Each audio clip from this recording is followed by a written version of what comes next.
Hare Krishna. Start with our prayers. Om Namo Bhagavate Vasudevaya.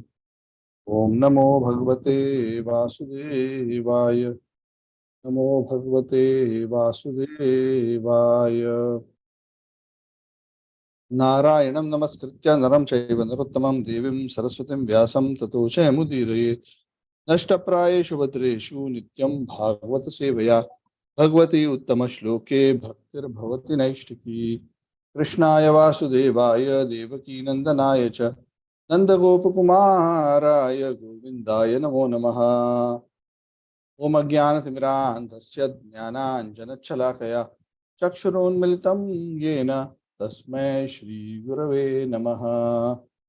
Shri Chaitanya Manobhishtam Sthapitam Yena Bhutale Swayam Rupah Kadamayyam Dadati Swapadantikam Vandeham Shri Guroho Shri Yuta Padakamalam Shri Guru Vaishnavamscha Shri Rupam Sagrajatam Sahagana Raghunathanvitam Tam Sajivam Sadvaitam Savadhutam Parjana Sahitam Krishna Chaitanya Devam Shri Radha Krishna Padan Sagana Lalita Shri Vishakhanvitamscha He Krishna Karuna Sindhu Dinabandhu Jagatpate Upesha Gopika Kanta Radha Kanta Namostute Tapta Kanchana Gaurangi Radhe Vrindavaneshwari Shivanuste Devi Pranamami Haripriya Pancha Kalpa Tarubhascha Kripa Sindhubhya Vacha Patitanam Pavanebhyo Vaishnavebhyo Namo Namaha Jai Shri Krishna Chaitanya Prabhu Nityananda Shri Advaita Gadadhara Sadi Gaura Bhakta Vrinda Hare Krishna Krishna Krishna Hare Hare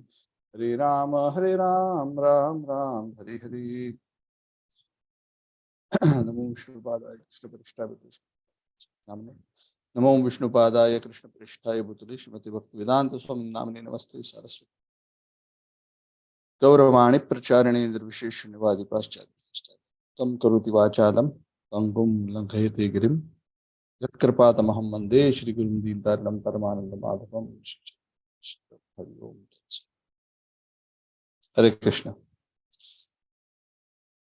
So we are discussing the 13th and the 14th chapter of the 5th canto of the Srimad Bhagavad. If you recollect, we started the discussion on the allegory of the forest of material enjoyment. So still the conversation between Jada Bharat and Maharaj Rahugana, which is going on, wherein seeing that Maharaj Rahugana is not fully able to understand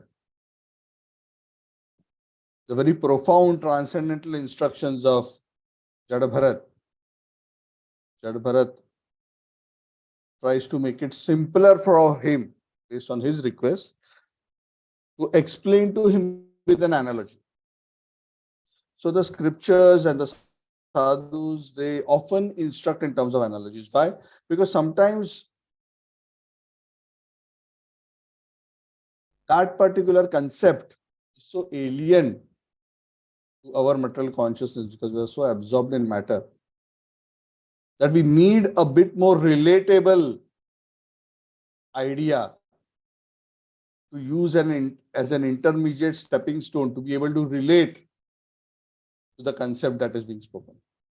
Of course, that's the science of analogy. Of course, analogies are not always 100% accurate, but the whole idea is that it bridges the gap and it helps us understand that subject matter. So Maharaj Jad Bharat, he was Maharaj Bharat at one time, but he's now Jad Bharat. He's explaining the story of the merchant who enters the forest, get valuable items so that he can sell and he can make a living and he can enjoy. But how? Even though he's aspiring and endeavoring for happiness, how actually what this merchant earns is misery. It's totally miserable. And this is the analogy of the conditioned soul. The conditioned soul who enters the samsara, which is like the forest of material existence,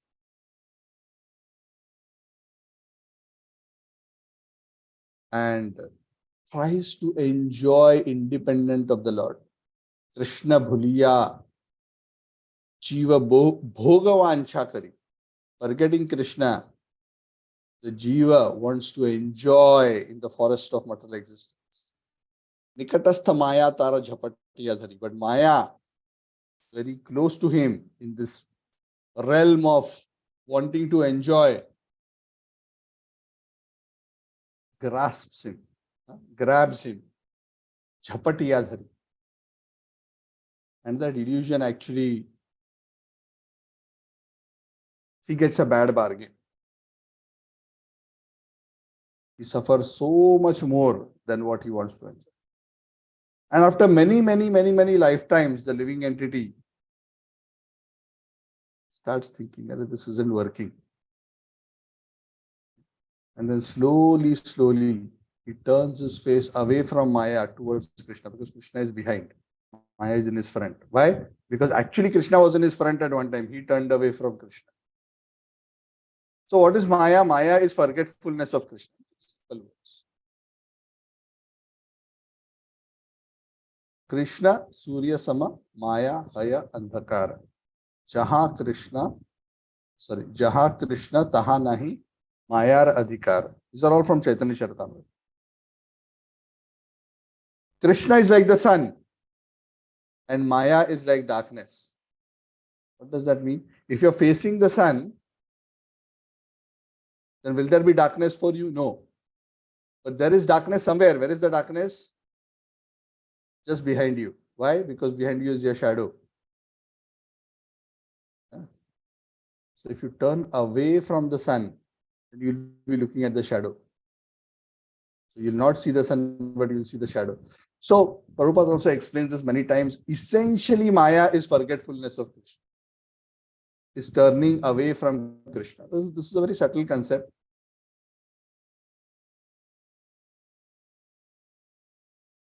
But we must realize that our essential problem is to turn our face towards Krishna. We have problem is that we have turned away from Krishna, but the solution is to turn back towards Krishna. Because you cannot eliminate shadow. Because shadow is not substance. Shadow is the absence of light. So there is Vidya and Avidya. Vidya is transcendental knowledge. Avidya is ignorance of transcendental knowledge. So how do you eliminate Avidya? By acquiring Vidya. How do you eliminate darkness? By inviting light. That's all. You cannot take darkness, pack it up, tie it up and put it into a room. Can you? Cannot, right? So that's why the essence of our entanglement is our forgetfulness. And that forgetfulness is the root of what we call as Maya. And that is why the whole solution is about re-establishing our connection with Krishna in loving service. That's why bhakti is considered the most direct approach to liberation. Why? Because it just goes to the heart of the problem of illusion. Hare Baba, can you please turn around and look at Krishna? All your darkness will disappear. But instead of that, we sit down and we start analyzing and this, that. Yeah, we can reduce our misery a bit, but it's not going to ultimately solve the problem. Ultimately, the problem is solved only when we turn around. All other knowledge, tapa, jnana, karma, whatever else we do is ultimately to convince us to turn around.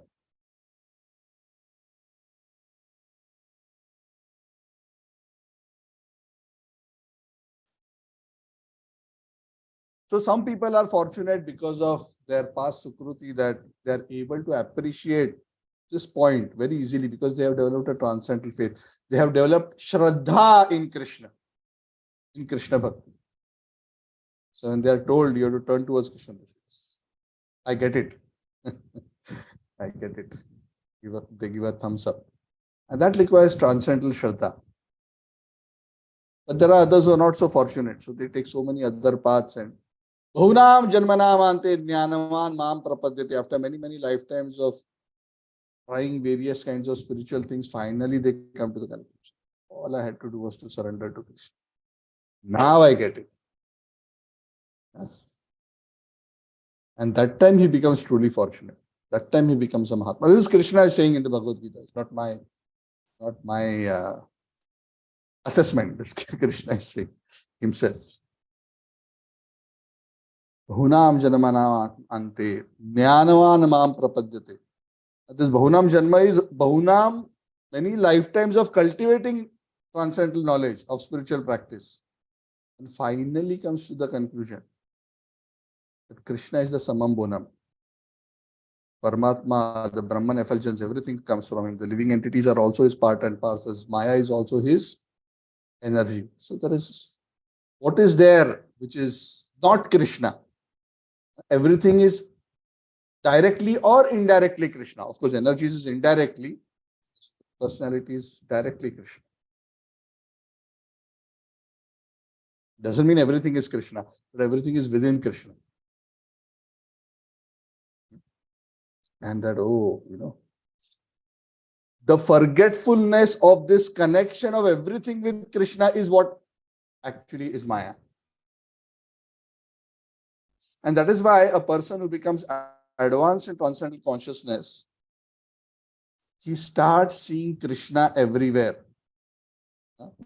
Not that he starts seeing Shyam Sundar running everywhere with his flute. Not necessarily. That may happen for some very, very advanced souls occasionally. But what that ultimately means is you can see that everything is connected. He doesn't see Maya. We see Maya because we see everything disconnected from Krishna. The Maya is the disconnection. Actually, everything is connected to Krishna. The computer I'm sitting in front of giving this class Krishna's energy. You all are Krishna's part and parcel. Your bodies are manifestation of Krishna's energy. So now I'm Krishna conscious. But as soon as I forget that, and I think this is my computer, these are all other people who are disconnected from me, and I must somehow influence them to get some benefit for myself, then that is Maya. So Maya is a matter of how we perceive and relate to the world. What is our vision? Ultimately, everything is spiritual. Why spiritual? Spiritual in the sense that everything is ultimately coming from Krishna, is connected to Krishna. What is independent of Krishna? Isn't it? That's why Krishna described, and I quote this verse many, many times because this verse is a very beautiful summarization of transcendental consciousness, where Krishna himself says, he who sees me in everything and everything in me, for him I am never lost, nor is he ever lost to me. Rumam pashyati sarvatra sarvam cha mai pashyati. What does that mean? It doesn't mean necessarily one is seeing Krishna and Shyam Sundar. That one can see when one goes to the spiritual world where Krishna is in his original transcendental form, or one can see the deity, or if Krishna reveals himself. But day to day, moment to moment, seeing Krishna is like this.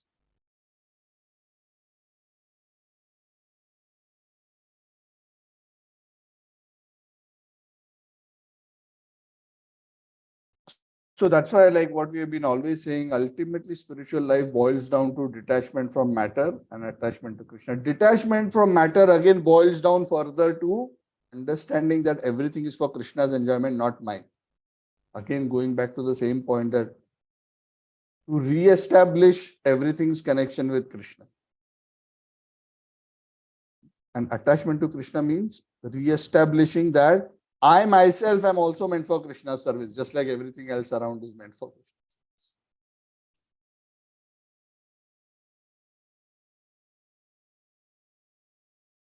So in this particular conversation, the forest fire of material existence, a lot of emphasis is being put by Jadabharat, especially on the point of recognizing the folly of a materialistic consciousness. Because if we are not able to recognize this particular folly, doesn't matter what kind of spiritual practices we are doing or go on doing, we are not going to get anywhere. We may be able to better our material enjoyment through spiritual practice, but will not actually achieve transcendental vision. Will not actually be able to cure ourselves of the disease of material enjoyment. Right? We think material enjoyment is good health, but the Shastras are saying material enjoyment is the disease. So in the material world, what everybody is doing, they are cultivating the disease. So if they see somebody getting detached from matter, going towards God, say, no, what is this? This person is ruining his life. For many of us sadhakas, we got into Krishna consciousness at very early age. The main concern of our parents was, oh, he's going to, lose interest in material life and go away into spiritual life. Oh, this is big disaster. There cannot be a bigger disaster than this.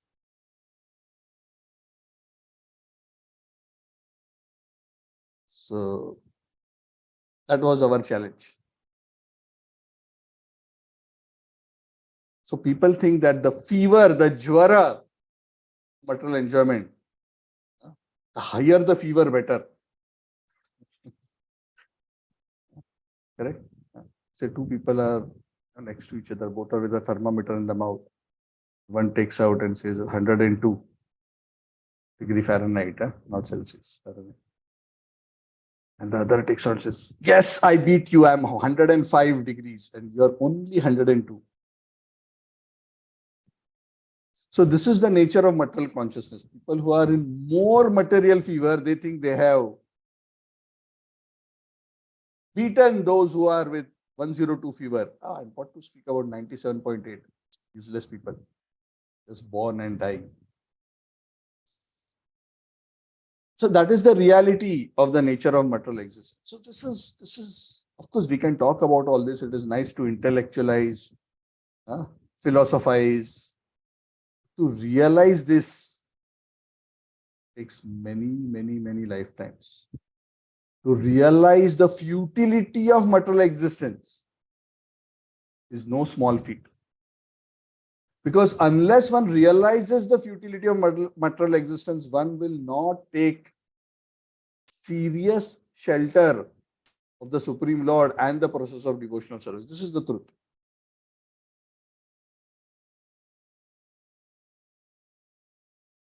So if any of us are wondering, why am I not so committed? Why am I not really taking shelter of Krishna? The answer is very simple. Is because we are still hoping that we will enjoy materially. We are still not convinced of the futility of material existence. We are not sufficiently understanding the dangers of the forest of material enjoyment. And that is why scripture spends so much time, energy, shlokas to beat into our head this point. That's what Jad Bharat is doing. He's trying to make this king understand, Arey Baba, don't think you're at the pinnacle of success. You have increased your fever to 107. Because what happens, the nature of material opulence, the nature of material power, as they say, power corrupts and absolute power corrupts absolutely. So that's the fever. When you have a lot, people think when I have a lot, I'll be satisfied. No. It works the other way around.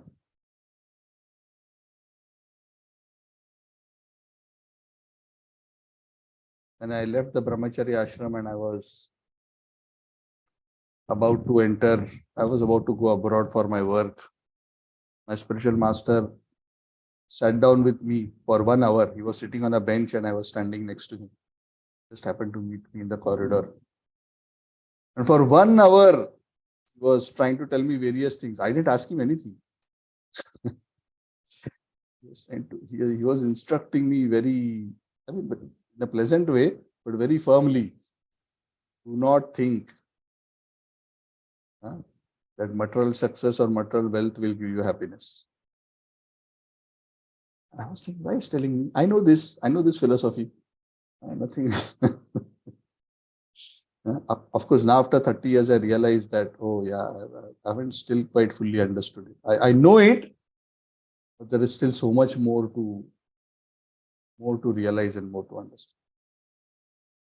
And he was emphasizing this point. Increasing the fever. I'm not using the exact words, but he was essentially stressing this fact. Increasing the opulence is actually just increasing the fever of material existence. And it is very difficult to handle lot of wealth and lot of opulence. Maharaj told me very specific, very difficult to handle. I was really thinking about it. Sometimes, the spiritual teachers, the spiritual master will tell us something and we start scratching our why. What is this to do with me? Yeah. Because the spiritual master can see so much beyond. Of course, I've been fortunate that at least I believe so far, at least grossly, I have not lost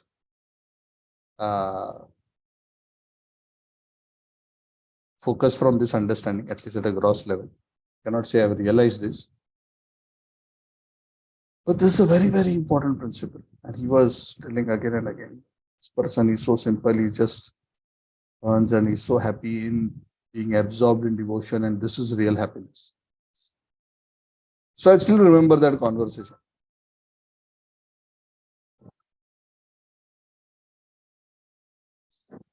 So, so coming back, why I'm mentioning all this is, unless we are convinced of the futility of material existence, we will not take. So even though Jad Bharat is talking about bhakti, taking shelter of Hari, this is all part of the instructions. But that is probably 5-10%. What is 80%? Suffering of material energy. This is not it. This is not it. This is not it. That is why this whole elaborate analogy is being. So these points, as sadhakas, we have to reflect on again and again and again. Some of you may be wondering, Prabhuji, some of these things you have mentioned already many times. Doesn't matter.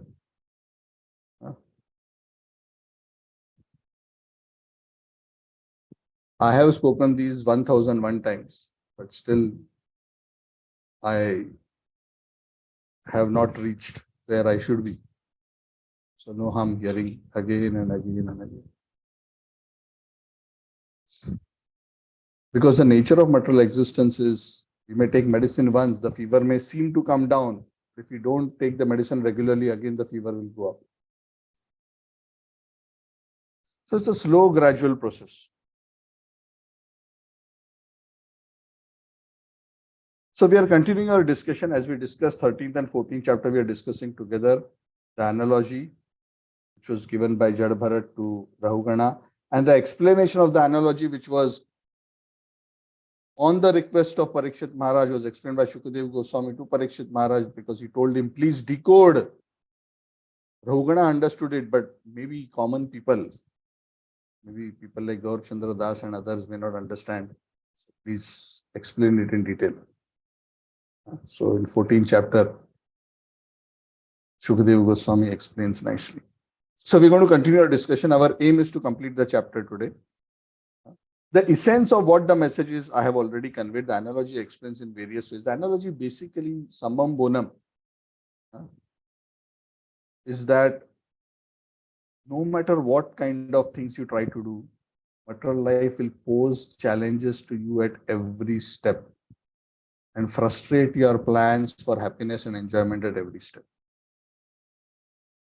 And that is why those who make it their goal in life to find stable happiness within the realm of matter will continue to be frustrated time and again, no matter how high a position at an external level they achieve in the material world. This is the bottom line. If we don't get this bottom line, we have lost the central point. And when we understand the central point, we realize, oh, there is no position which is material position which is worthwhile for me to achieve at such great sacrifice, effort, and misery if that is not going to really improve my level of happiness and decrease my level of suffering.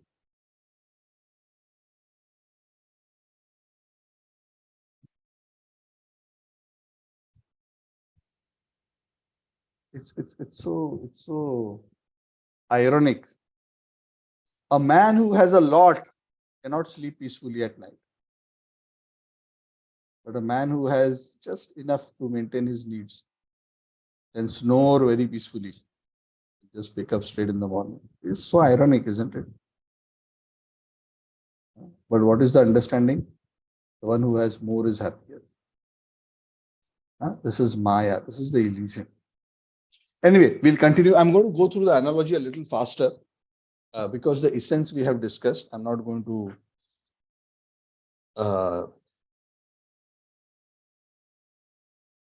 go into too much detail because we have been discussing this many times. So the various aspects of the merchant's life are being discussed. It says sometimes he goes to take honey from a tree. We had just discussed that point last time, but he's stung by the bees. So everybody is after honey, right? Money is like honey. But when the path of getting money is full of bees. One will be stung by so many bees.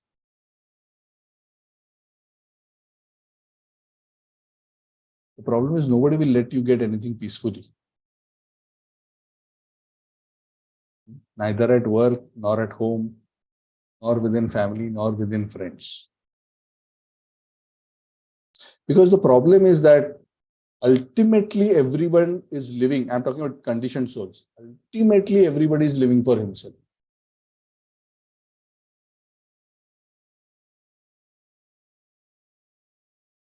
It's an ego-centered life. So because ultimately each one is looking at his own interest, only if our and that person interest happens to coincide at that point in time, then we are good to each other. The moment our interests go in different directions, we don't remain friends. That's why it is said, in the same analogy, it says sometimes he obtains the honey, sometimes somebody else comes and takes the honey away. Sometimes we have the wealth, then it is taken by another one. He runs away with that money. And that is the nature of material wealth. Material wealth is always steady. It is never steady in our hands. It is steady only at the feet of the Supreme Lord because he is the real proprietor. Because Lakshmi is serving his feet. Otherwise, Lakshmi is chanchala. We'll have today, suddenly it will disappear. Either it will disappear in our life and go somewhere else, or at the time of death, it is forcefully taken away from us. Because anyway, we were never the owner of that wealth, isn't it?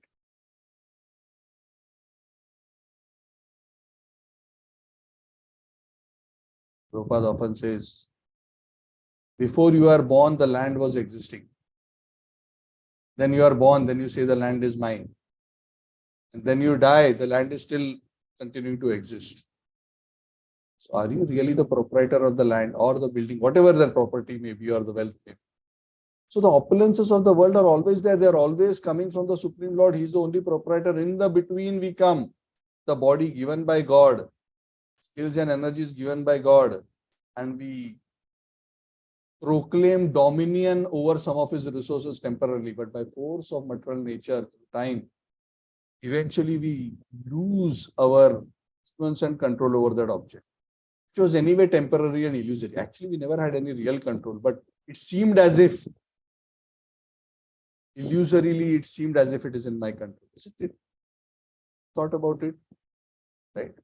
All the elements existed, they will always be existing. What is making up my body today will be making up some other living entity's body.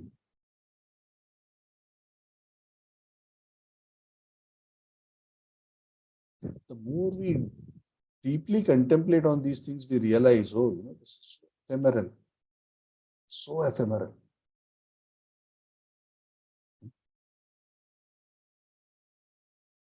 Shadbharat says this person, the merchant, is busy counteracting the miseries of cold, heat, wind, and rainfall.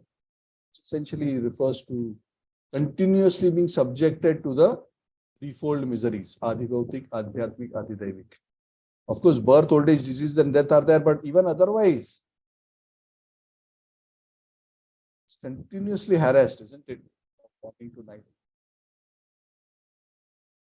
Nowadays in Kuala Lumpur, there is very hot.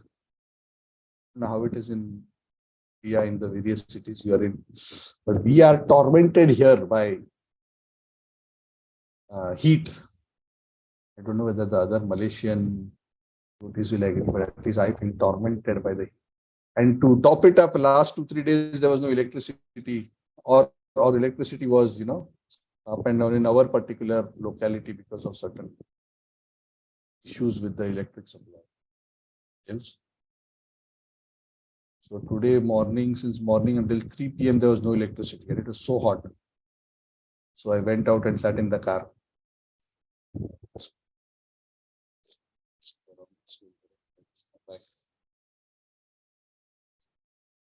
So Adi Bhautik, Adi Daivik, Adhyatmik miseries. Like it or we don't like it.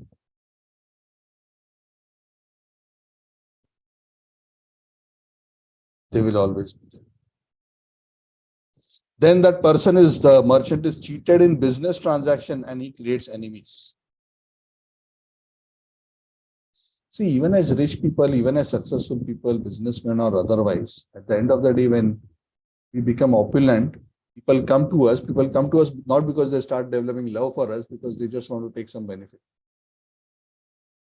Correct? When a famous person is there and we happen to see him, we run to them and want to take a selfie. Is it because we love that person we want to take a selfie?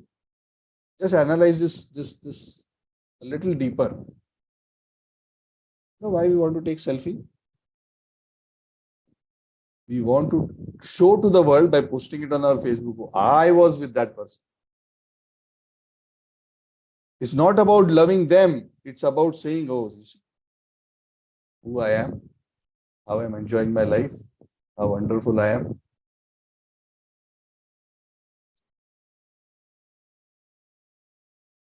So it is always a competition.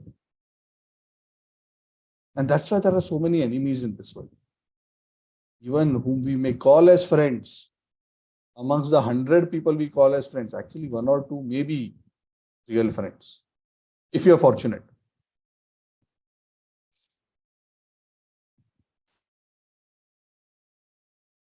Sometimes that merchant, he becomes devoid of wealth, home and bed. He loses everything. He has to beg for money. He has to steal. He loses his reputation, becomes disgraced. So that is the nature of the material world. Sometimes you have, sometimes you don't have. And for a person who has and is respected, when he becomes disrespected, it becomes worse than death.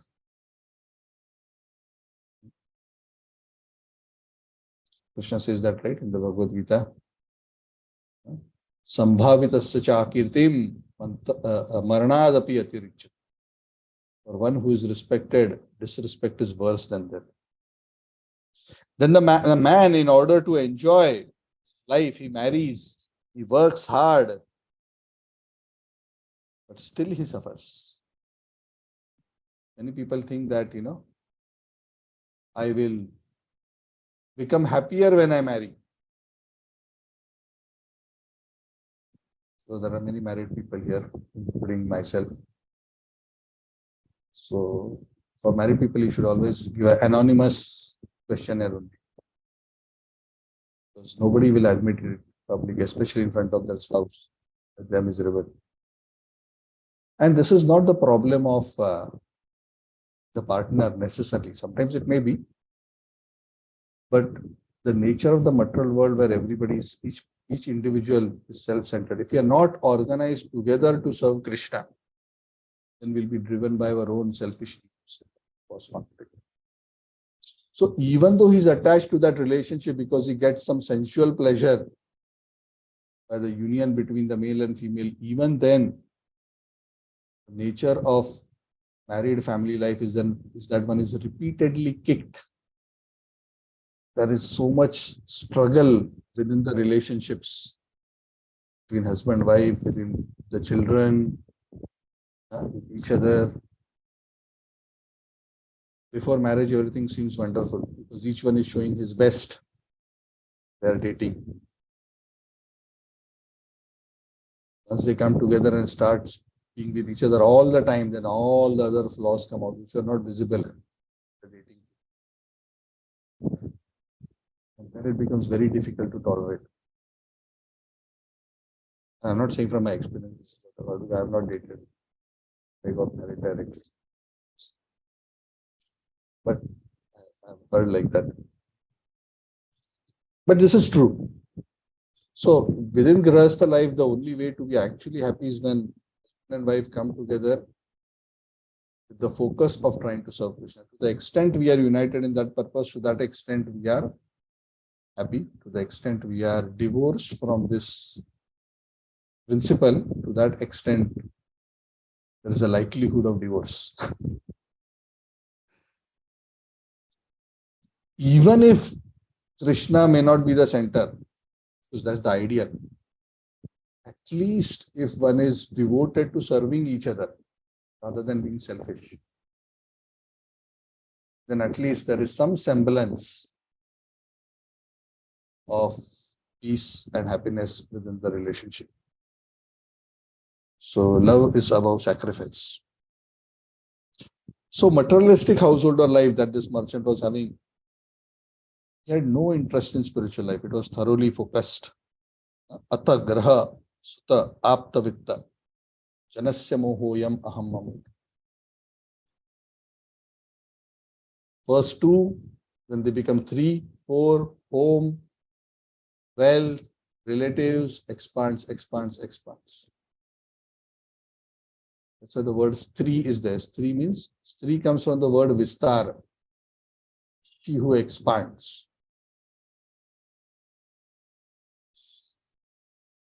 So this need not be taken necessarily in a negative sense. It can be in a negative as well as a positive sense. The stri for a man can extend or increase his entanglement, or can also increase and extend his good fortune in the true sense by being a supporting aspect in a spiritual life. So it depends. So it's very important, especially in Grihastha ashram, keep Krishna in the center. Otherwise, one will get totally deluded from the real goal of life. The analogy continues.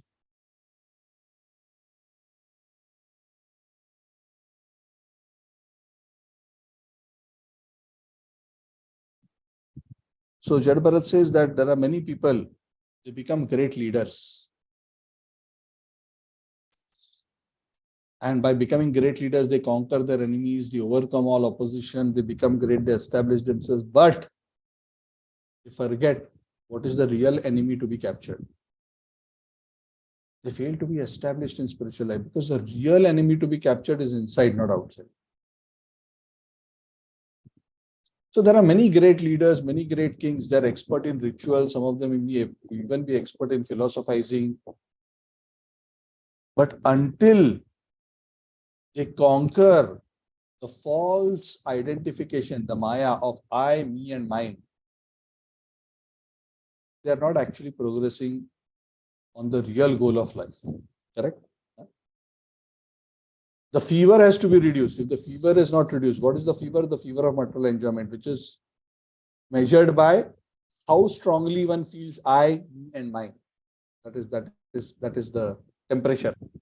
That is the metrics, degree Celsius or degree Fahrenheit fever that one measures.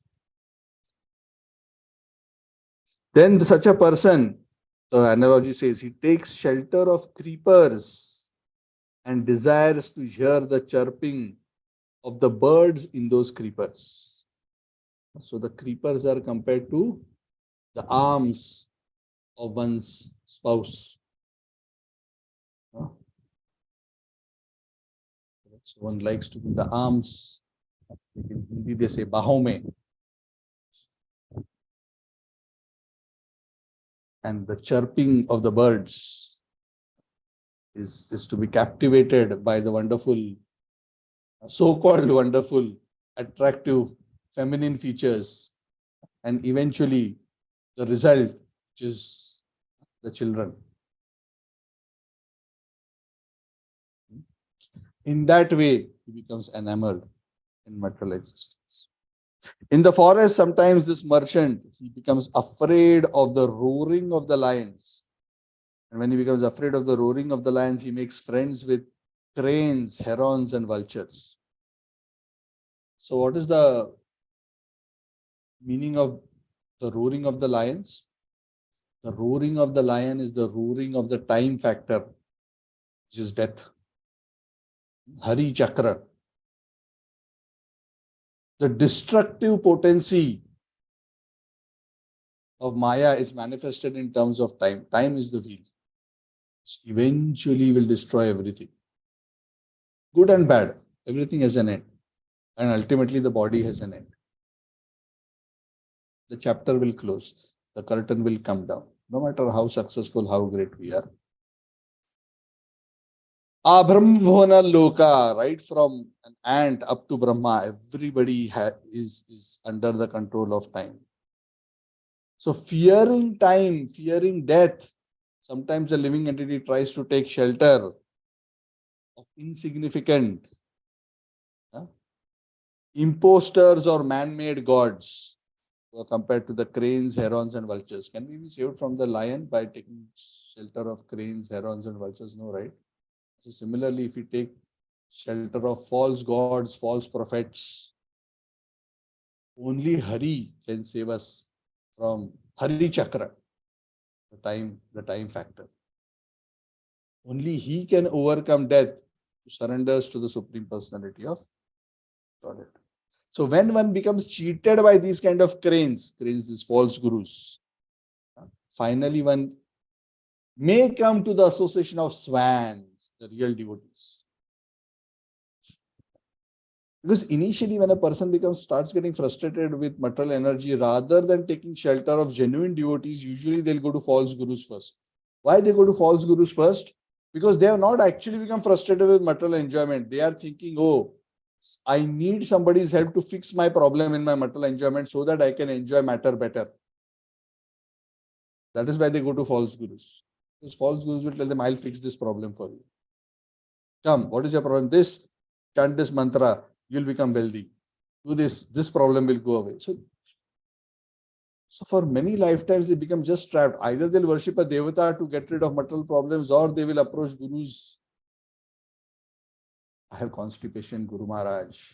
How to solve? So that is not the business of the spiritual master. The business of the spiritual master, Prabhupada would say, is to reduce the fever of material existence. And for that, he has to sometimes chastise you. But false gurus don't want to chastise their disciples. Why? Because they'll not get dakshina otherwise. So cheaters and cheated, false gurus and false cheating disciples. They make good pairs. They take care of each other and both fall into the ditch of material existence. Ishopanishad says this, not me. Okay. Whatever I say, I try as far as possible to quote scriptures. Bhagavatam also says in some verses, Andha yathandair, that is the verse. I don't recollect the full verse. So cheated by such pseudo-swamis, pseudo-yogis and so-called incarnations, one takes shelter of them and actually engages in immoral activities. Because those who are genuine saintly person are very self-controlled and they will always guide one on the path of austerity, sense control, peace, service to the Lord. All these things are not pleasant for the living entity to hear, especially one who has a fever of material enjoyment. Correct? Huh? Why many people don't come to devotional service? Huh? One of my office colleague, he told me, I like everything about ISKCON and Krishna consciousness, but it's not for me. Because I can never follow these principles. Everyday chanting, don't do this, don't do this, don't do this. So they want to maintain the fever and they want to get well. How like that? How is it possible? Huh? It's like going to the doctor and saying, I'm feeling so sick. I have 105 fever. Can you get me well, but let the fever be there? Give me such a medicine that my fever should not be reduced, but I should feel well. Arey Baba, it doesn't happen like that. Getting well means getting rid of the infection. You cannot cultivate the infection and hope to be well. So living entities who are trapped in Maya fail to understand this fundamental dichotomy that actually material life and spiritual life go in the opposite directions. And as long as they use spiritual life and so-called religion just to further go in the direction of matter, continue to remain in material existence, and they will continue to meet false gurus who will give them false hopes in return for some dakshina and some other favors.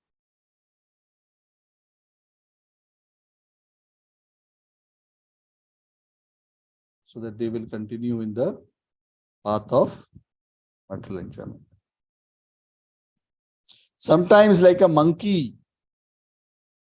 the merchant who's trapped in the forest of material enjoyment, he jumps from one branch to another.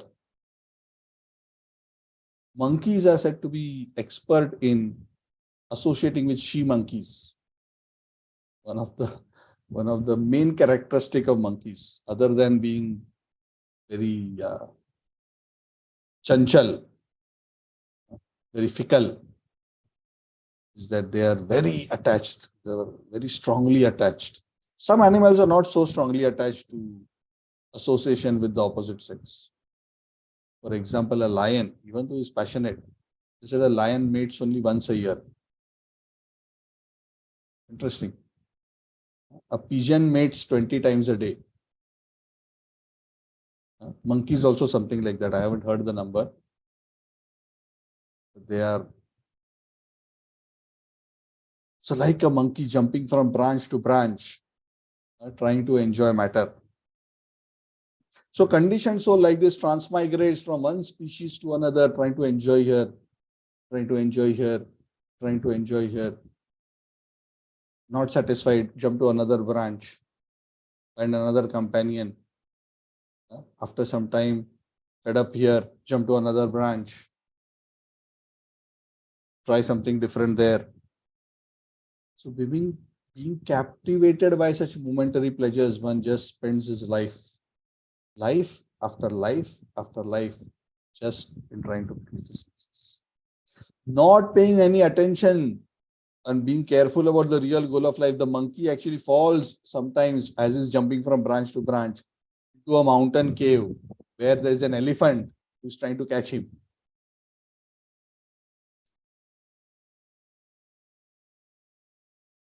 But somehow he's trying to save himself by holding on to a creeper. So Shukdev Goswami says that out of fear of death, he actually falls into ignorance and he engages in sinful activities.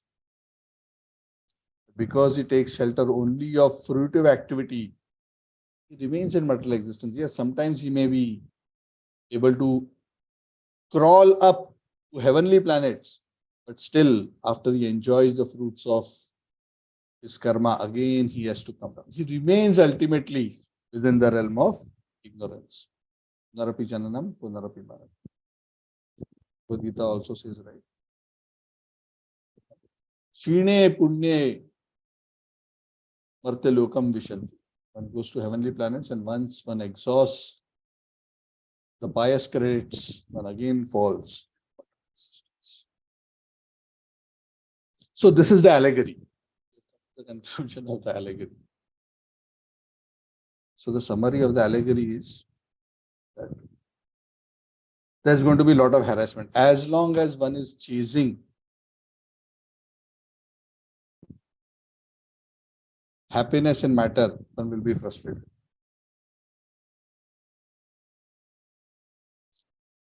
So we pray to Jad Bharat Maharaj. Raghunath understood it. You heard it once. Hopefully, at least. I'm talking about myself. I'm not talking about you all. But this is one way we can actually assess how much we are making spiritual advancement.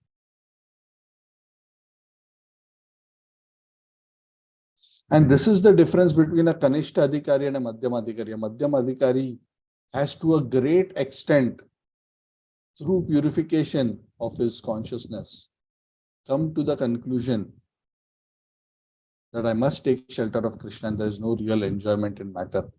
That's why very firmly and with great determination he takes to the process of devotion. So we at least want to come to that point.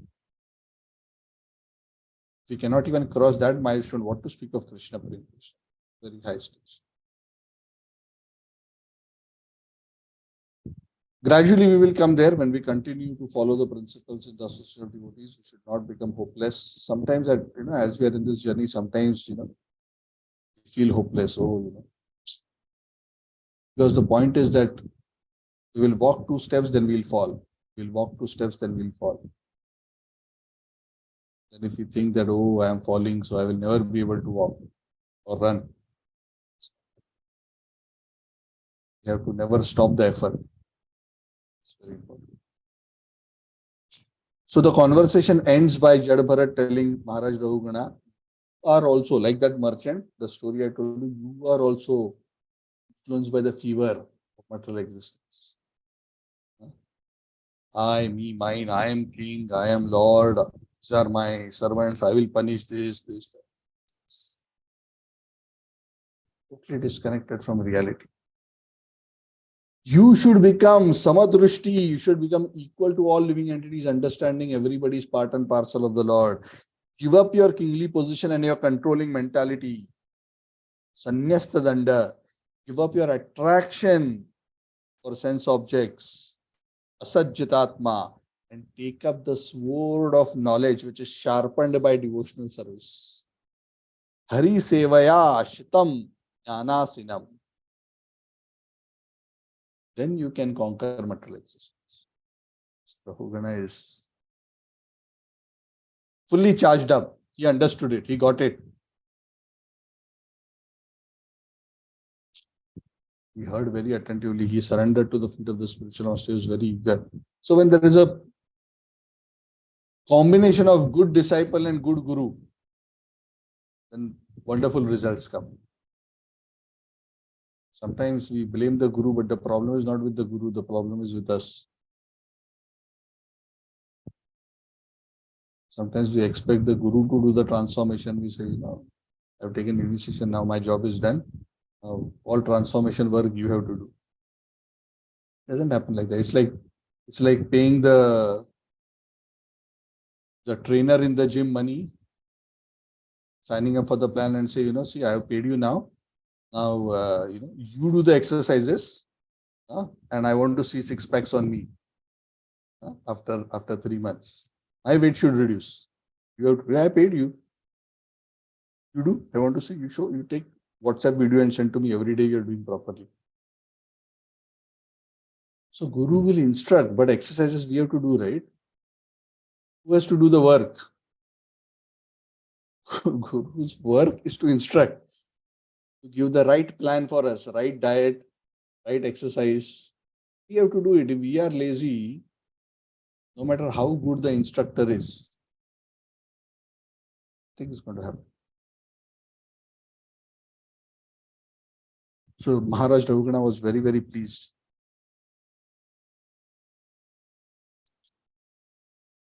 He first says that he first glorifies. We are almost towards the end of the chapter, just 5 minutes. He says that This human life is so special. It's the best of all because in this life we get the opportunity to associate with devotees. Where else we'll get opportunity to associate? What is the use of any other birth? And in a lifetime, if there is no opportunity to abundantly associate with great devotees, what is the use of such a life? But I'm so fortunate just by a moment's association with a sadhu like you. You're so powerful. My ignorance was destroyed. That is the power of the dust of your lotus feet, that all my sins are destroyed and I have attained pure bhakti or Lord Adokshaja. And this happened by just associating with a short time. Correct? How many shlokas he spoke? 20, 30, 40 shlokas, How many minutes of conversations? 5, 10, 15. Let's be liberal, 20 minutes. Longer than much lesser than what I have spoken to you this time. But it cut through this illusion. It says it has destroyed my false prestige.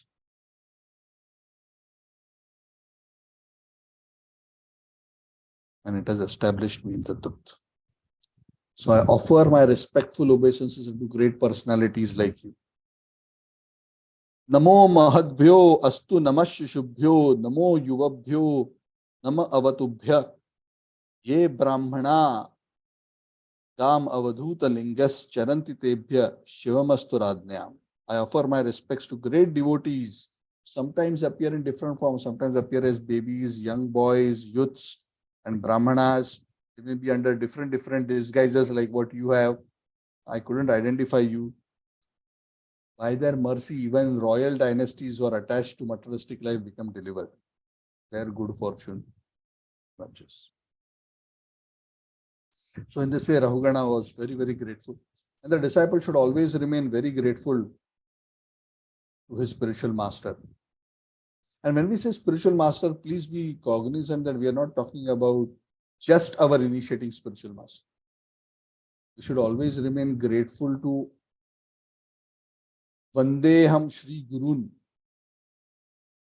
Like Krishnadas Kaviraj Goswami says, to all my gurus, Shiksha and Diksha gurus, which means anybody who has helped us to make spiritual advancement. Because the potency of Guru is manifest both through Diksha and Shiksha gurus. It's Krishna's mercy only who is being manifested. So we appreciate Krishna's Guru Rupa, which is manifesting to us through various ways. So I was very grateful. So the chapter is summarized, Maharaj Parikshit is summarizing and he's saying that, Chad Bharat was such a Paramhamsa. Actually, it was a very odd situation, right? It wasn't a situation to be merciful because actually Maharaj Rahugana insulted Chad Bharat. And the Bhagavatam says, even though he self-realized, for a moment he felt like this. Then he fell down at his feet when he realized he's a great soul and he begged forgiveness. And then very naturally, being very compassionate, being such a great devotee, he instructed him and delivered him. That's a great soul. He immediately neglected the shortcoming, and because he took shelter, he immediately instructed him. And he was actually able to give up the bodily conception. This is the benefit of Bhagavata Ashrita Anubhavaha.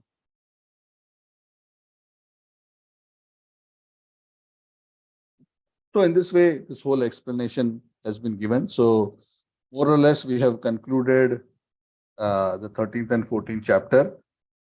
The 14th chapter's last few verses are actually a glorification of Bharat Maharaj by the sages. So we'll just quickly go through that for 2 minutes. We are almost at the end, and then we'll conclude this chapter. So Maharaj Bharat, this great soul. Of course, Maharaj Bharat eventually achieved perfection. So there are not many pastimes which are mentioned after this particular episode, but this is one of the prime episodes in the life of Chad Bharat. Eventually, of course, this was his last life. He was very careful not to be influenced by material association. Instructor Ravgana, eventually he attained the supreme destination of going back home, back to Godhead. So Bharat Maharaj is compared like a Garuda. And Bhagavatam says, flies cannot take the path of Garuda. Flies means materialistic or like flies. Especially ordinary kings. That King Bharat is very extraordinary. And ordinary kings are like flies. Why? Why is like Garuda? Because in the prime of his youth, he had everything. He had unrivaled kingdom, beauty, health, beautiful wife, family, anything you can ask for. And he renounced everything. Not that he was frustrated, hopeless. His business went, his wife ran away. He was in big loan, that's why he renounced. No, he was at the pinnacle of material success and he renounced. That actually shows his genuine realization. Sometimes people take to renunciation because they are temporarily frustrated. They are not actually disgusted with material enjoyment. They are temporarily frustrated in a material situation. Such people, when the material situation recovers, Krishna also becomes bye-bye. Because they are not actually disgusted. They still have hope. Oh, now I can enjoy again. Thank you, Krishna. Thank you. Thumbs up. But I'll come and pray to you again. Thank you for helping me out this time. Let me get back to my real work. I was a bit distracted worshipping you, but thank you. Now I'll get back to my real work of material enjoyment. That is the consciousness of materialistic people. But he was genuinely disgusted with material enjoyment. And that is why he's glorious. In spite of being successful. When a person renounces at the peak of success, that is something Krishna appreciates very much.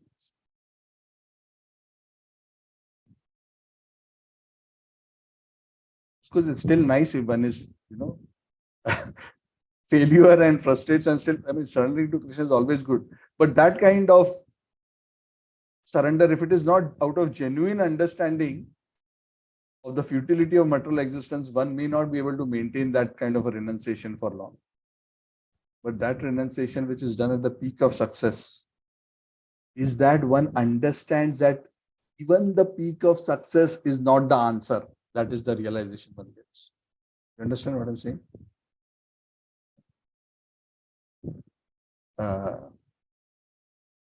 Jim Carrey. Have you heard of Jim Carrey?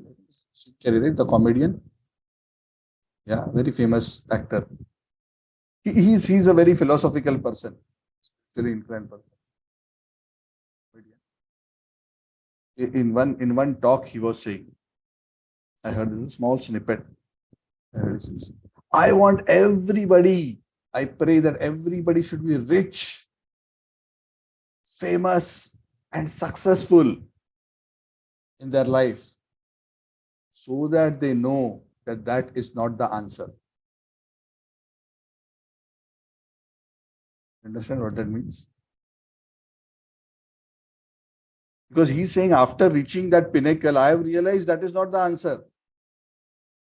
This is not what I thought will actually give me that happiness and satisfaction. So he says everybody should do, because those who don't achieve it, they think, oh, actually I'm frustrated because I have not reached there. Once I reach there, I'll be happy. But those who have reached there and realized the emptiness of being there, then they realize there's nothing really more to go beyond this. They actually realize the futility of material existence. Of course, not everyone who reaches that understands the futility of material existence. That's another thing. But those who are successful and realize, they will very likely maintain their conviction very well. Because they have special. And this kind of renunciation, Krishna appreciates very much. And another beautiful point is mentioned that those who are devotees of the Lord, because they experience such transcendental pleasure in devotional service to the Lord, even all this material wealth and material opulence, they realize the futility very easily.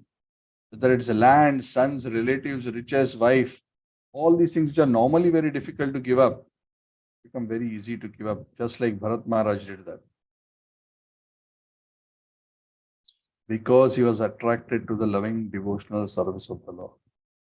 यो दुस्तजान क्षितिसुत स्वजनार्थ दारान प्रार्थयम श्रियम सुरवरै सद सदयावलोकाम नैच्छन नृपस्तद उचितम महताम मधुद्वित सेवानुरक्त मनसाम अभवो अपि फल्गुः.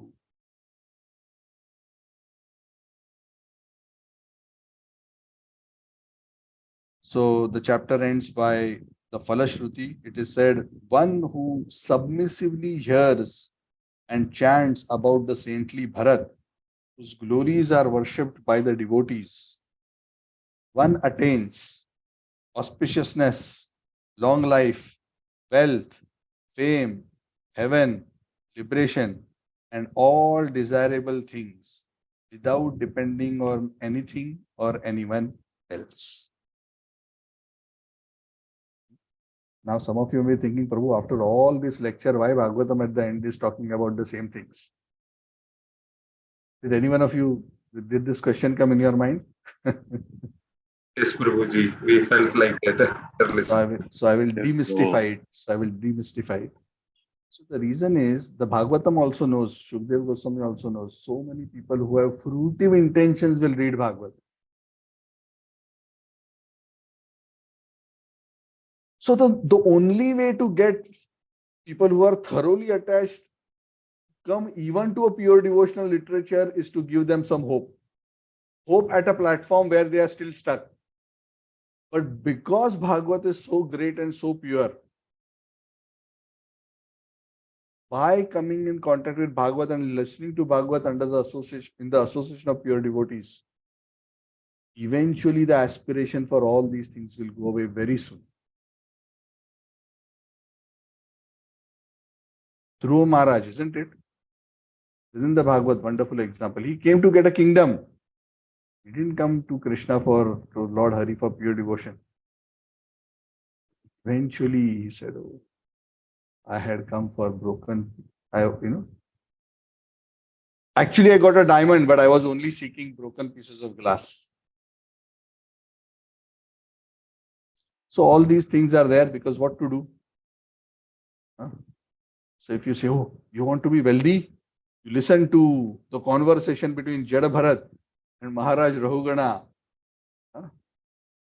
13th and 14th chapter. So yes, I want to be rich. And you start reading. Forest fire of material existence, suffering. So then person will start thinking. Slowly become purified. He came for one reason, but eventually they'll be. So that is the. Unfortunately, that is what to do. We are in the forest of material existence. How to find. If you go to a hospital, you'll only find sick people, right? 99% will be sick. There'll be a small, less than 1% will be doctors and nurses.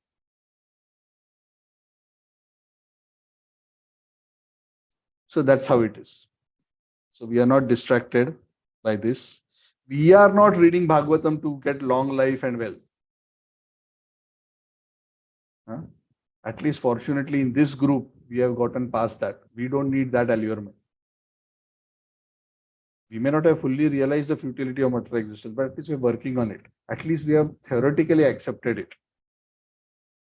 And through purification, we'll gradually realize it. So we are in that sense, far ahead of that platform of those who are just attracted to Bhagavad just to get some good fortune materially. The Bhagavad, the scriptures say, Akamo sarvakamo va moksha kamo dharati vrena bhakti yogina jajitam purusham param. Jeta purusham param. That if one has no material desire or all material desires or desire for liberation, still one should come to the Supreme Personality of Godhead. Because by hearing about him and his pastimes, one will gradually become. Okay. So thank you very much. Rantara Srimad Bhagavatam. Jai Shri Prabhupada. Jai. Thank you for making it through the vast forest of my talk. and coming out successfully from the other side in one piece. So, any comments, any questions? Hare Krishna Prabhu. Yes, Prabhu. Hare Krishna Prabhu. Prabhu, just to Hmm. share one or Hmm. two points. Just referring to what is that? What is that? My own self at times. I think although we are in this material world, many a times, whatever we kind of what is that render and so on, it doesn't come within us. It is just external, Prabhu. So that is one point. And I think the other point which I wanted to make is that most of the time, as far as our what conviction in what is that the devotional life is that it is always flickering. It's like what Chapala Sukha, I think it's on and off, on and off. I think although we know that end of the day, ultimately, every, I mean, everything comes from Krishna and so on. But I think the biggest challenge is sometimes to kind of have this conviction 100%. So at times, although rather than using we, I will kind of rather use I. It might appear that externally I'm surrendered to the Lord and all, but it internally that is not 100% true. I kind of find that is sometimes the biggest challenge because we will always change. Hmm.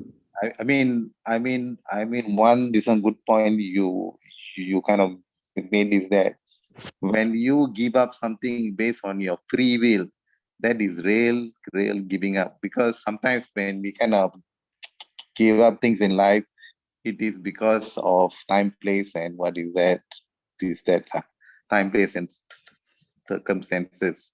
I think I kind of find that these are some of the biggest challenges sometimes we kind of face in order to, because Prabhupada also has kind of mentioned that this material world, it's all zeros and zeros.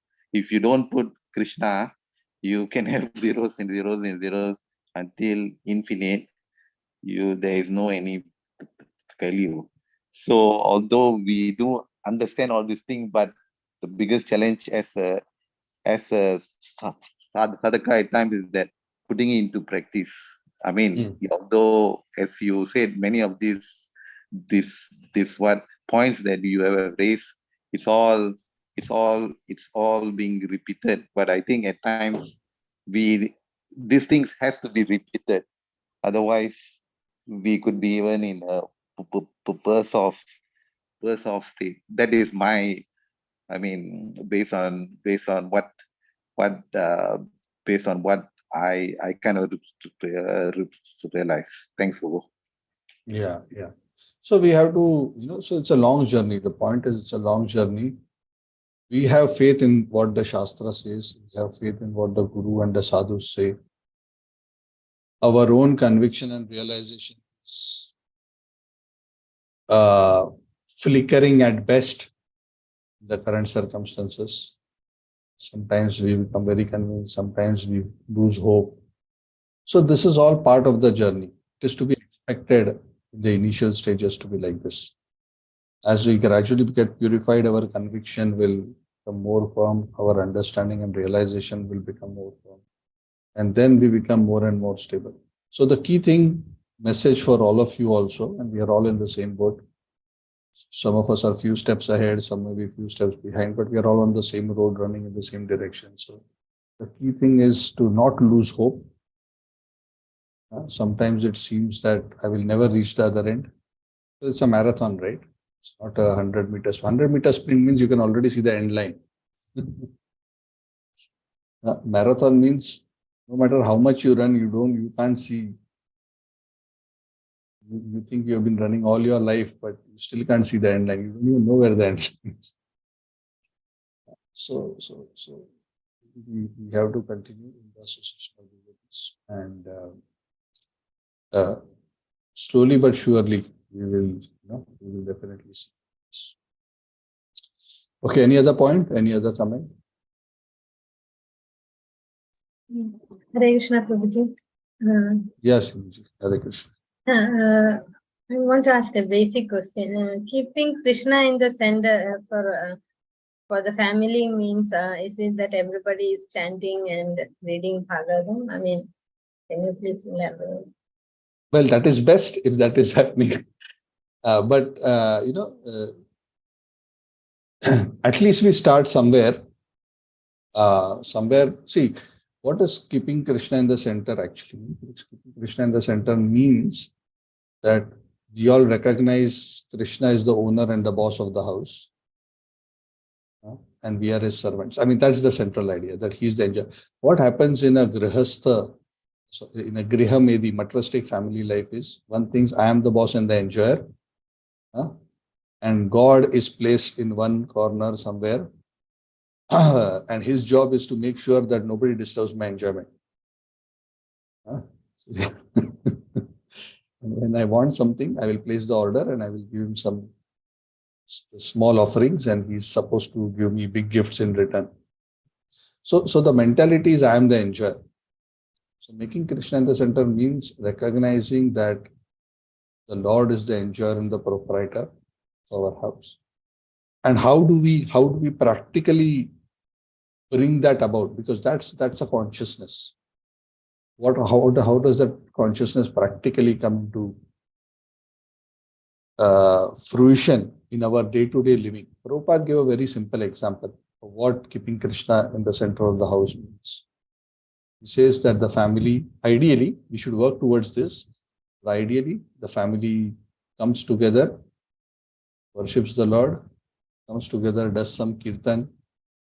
There is naivedya offered to the Lord, and everyone partakes prasad. Every day, hopefully, at least for a few minutes, everyone comes together and discusses Gita. So, in that way, one acknowledges and accepts the Lord as the enjoyer. See, when we offer naivedya to the Lord, what does that mean? He's the first person. It's for him. He's the boss. Correct? The boss eats first, the servant eats later. In that way, you are accepting that he's the boss. Oh, you can't taste because he has not eaten yet. Correct? In some traditional Indian families, they're like that, right? The wife will cook. She'll first serve the husband. She'll tell the children, no, the father has not eaten. Let him eat first. So everybody's waiting for the father to eat. So she's the boss. He's the one who's earning. He eats. Then others eat. I'm not necessarily saying that this has to be followed. I'm just saying this is how, this used to be the culture. So the idea is he who's the proprietor is the enjoyer, and his right over the enjoyment of the resources is first. So we acknowledge that by coming together in front of him, singing, worshipping, offering naivedya, to whatever extent. Sometimes in some families, not all members may immediately be committed to this principle fully, but those who are, at least they start that process, and gradually, others to whatever extent they are either supportive or appreciative, gradually they will also they'll get benefit, and they will also be gradually sucked into that culture of trying to be conscious that Krishna is the center of my life. Did I answer your question? Yes, Prabhuji. Hare Krishna. Hare Krishna. Yeah, Pooja Mataji, you have something you want to ask? Yes, Prabhuji. Am I audible? Yeah. Please go ahead. Prabhuji, I just have a basic. So, if we distribute Bhagavad Gita, or if we wanted to talk about any spiritual related subject Hmm. to few people, they are not interested in listening all this kind of conversation. So what is the thing actually which is like keeping them away from this kind of a spiritual life? So just wanted to understand. So Yeah. there are two kinds of people who stay away from spiritual life. Some are those who actually have very high fever, material fever. Yeah. So for them, everything is about maximizing their own sense enjoyment. So they will be repelled by anything which is to do with serving somebody else or cutting down on their own sense enjoyment. So such people will run away. That's one category.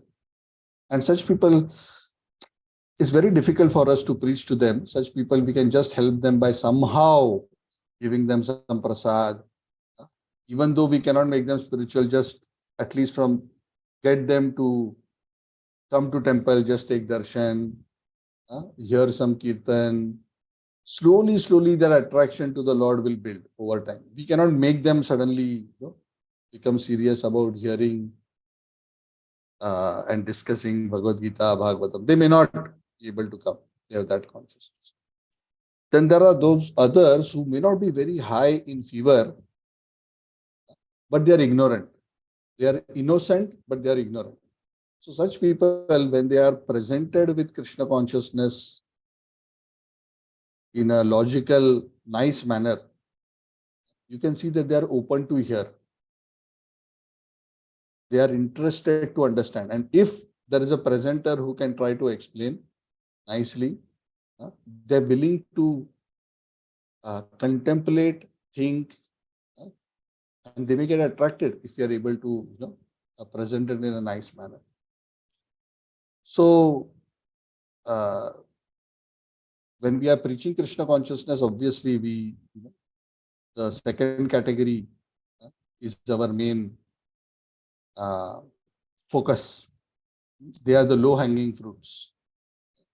The other masses who have a high fever, we can somehow benefit them by giving them prasad, by inviting them to festivals, by engaging them indirectly in Krishna service. For Janmashtami, can you give some donation? Oh, we are having a big program. Would you like to contribute a little bit for the prasad? So when they contribute in some way or the other, they get Agyata Sukrutis and they gradually develop good fortune by serving the Lord or his devotees. Of course, we do not have any spiritual thermometer which we can put in anybody's mouth to see, oh, he's in this category or this category. But when we interact a little bit with the person, we can get a sense. This person is a little open, or this person is, So, and there'll be another person who's a very high fever. They'll be actually offensive. Speak to them anything, they'll be totally critical, offensive of scripture, sadhu, Lord. Such people we don't want to preach. We benefit them by neglecting them. Neglecting in the sense, not that we are harsh, because it's neither good for them or for us that they are offensive. Offensive people we avoid. Those who are willing to hear, we are willing to instruct. Instruct in the sense, share our Krishna consciousness. Those who are neutral, somehow we try to see how we can create some good fortune for them. So we have to engage with people accordingly. So these are the broad principles. Does that help? Yes, Prabhuji. I got my answer. But what about the what about with these offensive people? They are hurting us, and we are also getting anger out of it. So That's why I don't how preach to to? them. Oh. See, don't try to save the world. First we save ourselves. There are that category of outright envious, offensive people is not that big. Is not that big. So there are so many others whom we have, whom we have. Like in marketing, they say, right?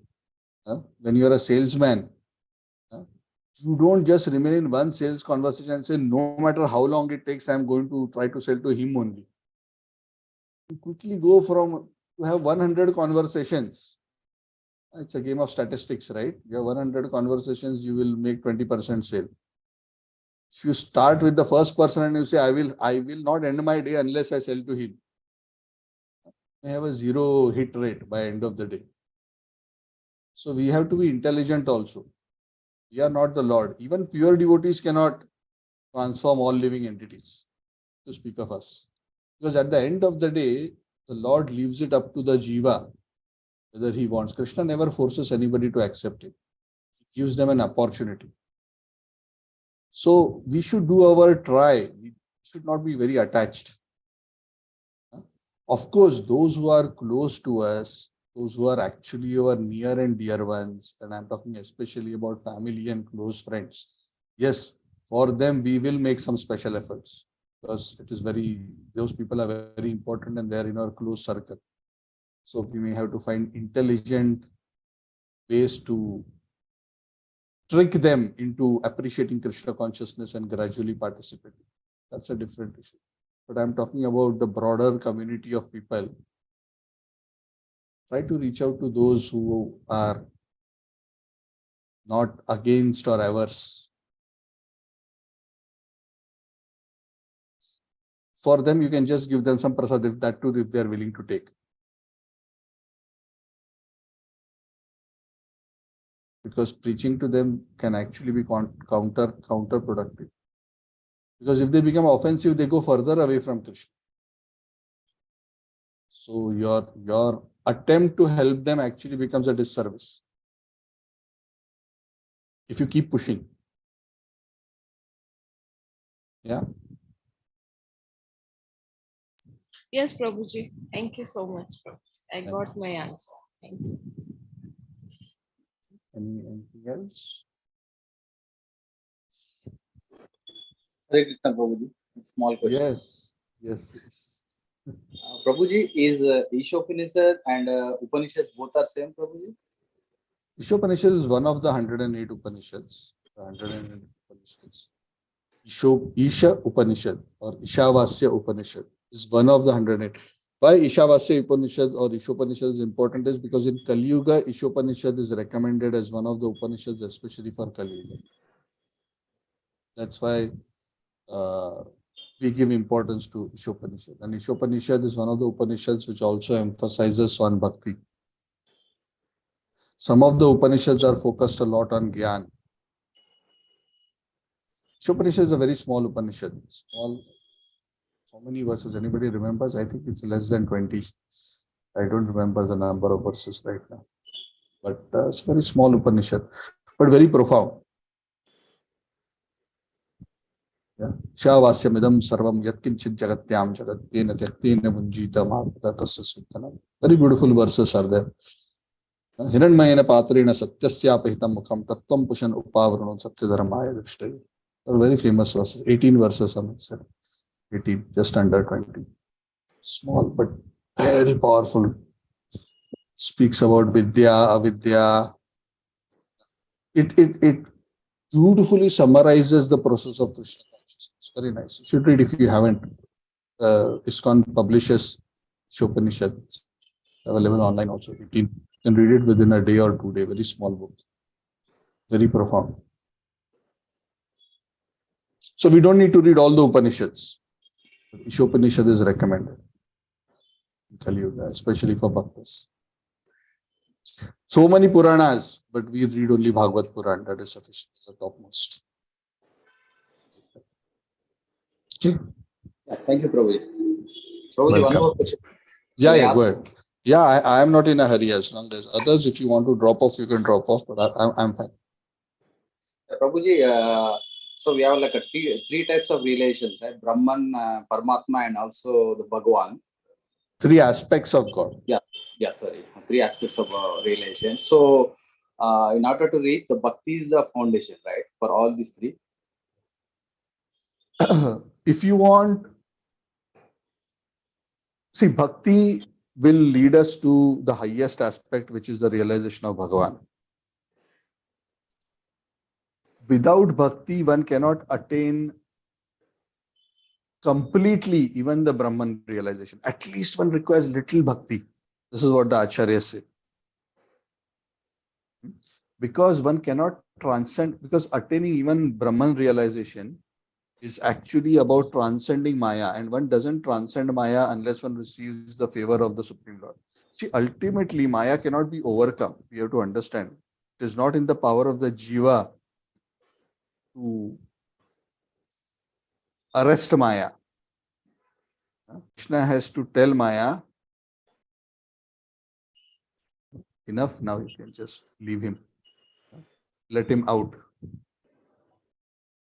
The Jiva cannot escape without Krishna's senses. So that is why a little bit bhakti is needed. So even those who are impersonalist, as long as they are not envious, they have a little sense of devotion,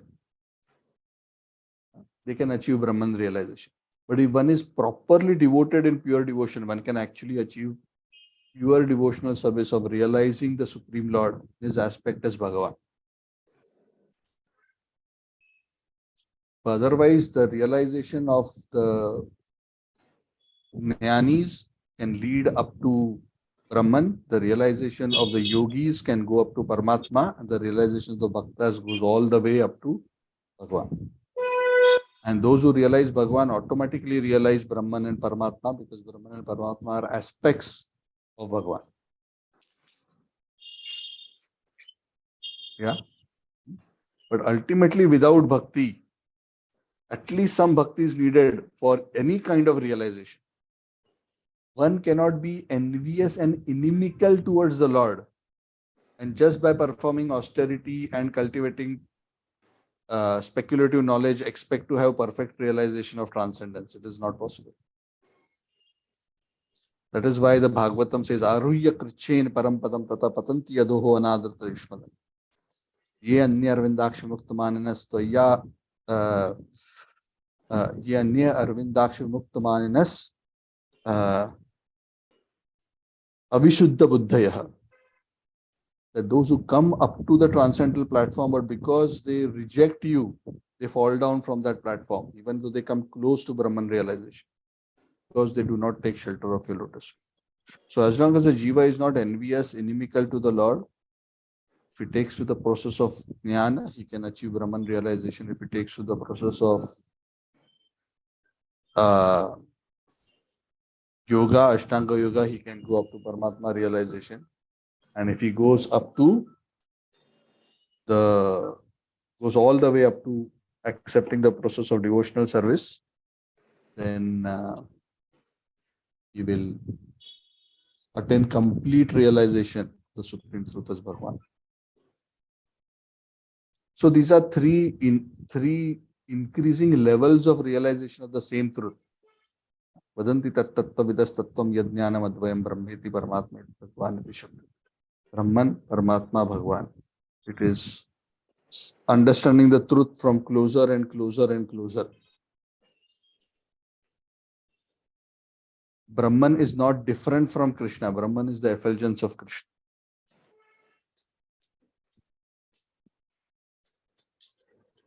But without some favor from the Lord, it is not possible to achieve any transcendence.